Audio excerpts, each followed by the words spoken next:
James, researching this interview, I was astonished. I mean, I like numbers, but I was astonished to learn there are upwards of 10 million carers in the UK, and numbers that have increased during the pandemic. That's absolutely right, Liam, and we don't talk about caring enough, so we don't really recognise how much of a phenomenon this is. So we know that going into the coronavirus situation, there were a good nearly 10 million people with a caring role. And let's remember, this is not formal carers, this is not people in a uniform coming in from the agency. This is people with a family member, a friend or a neighbour who they're looking after in some way. COVID saw that go up by a good 4 million people to 13.5 million people around the country. Wow. And that's a huge responsibility. This is basically one in five of our population. It's huge. And it's people caring for a sick child or somebody with disability, frailty, the elderly, people who can't do everything that they need to do for themselves. So unpaid people, often family members, but as you say, friends and people in the community do stuff for them day in, day out. That's absolutely right. And the last 2 years have been a really, really challenging time if you've got that kind of role.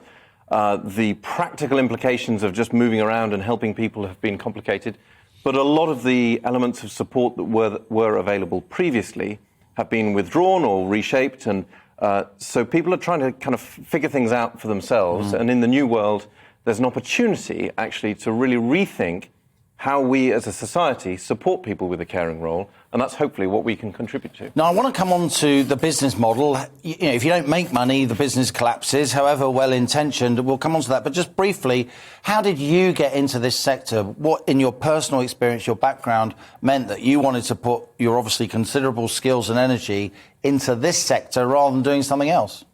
Well, my family has seen a couple of examples of caring roles, and my co-founders also have experience of care, very different experiences.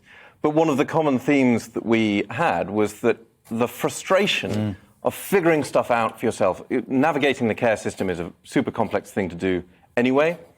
But on top of that practical stuff, you've got the emotional challenges of changing relationships with people in your family. And we decided, well, hey, instead of all of us having to figure this out for ourselves, let's, if you'll excuse the pun, mobilise the knowledge. I love the way you did that. There's the name of the company right there. Absolutely. So let's mobilise that knowledge, wisdom and expertise that have been picked up by people who've been caring, you know, sometimes for many years. Let's pool that, share it, so that together we can care and thrive.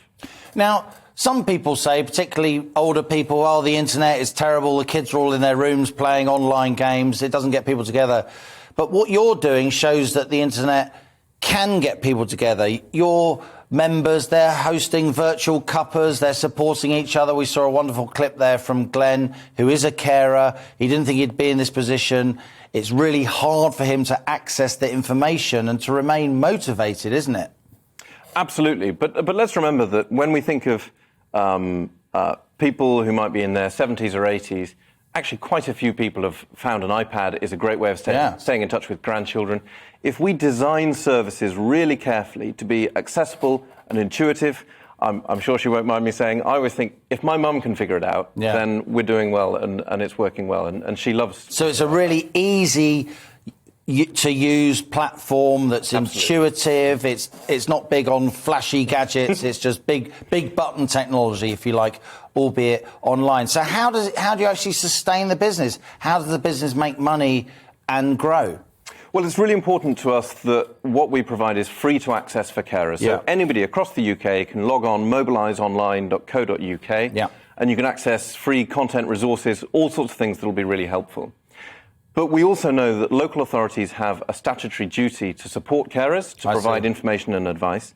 And we also know that the support is most effective when we reach people early and make it super accessible.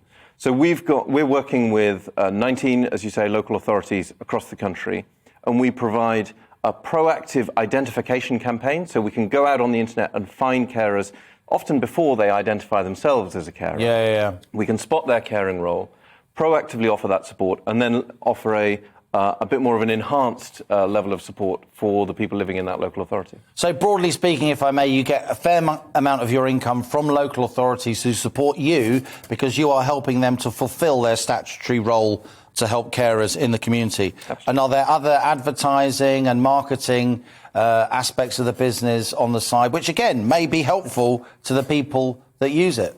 Well, actually, we think the most important piece, the most important source of information is from other carers across the country. But we're looking at what we can do to develop additional models, particularly for employers. So the impact of caring on people's employment can be huge, and it costs employers £6 billion a year through absence, attrition, all sorts of things.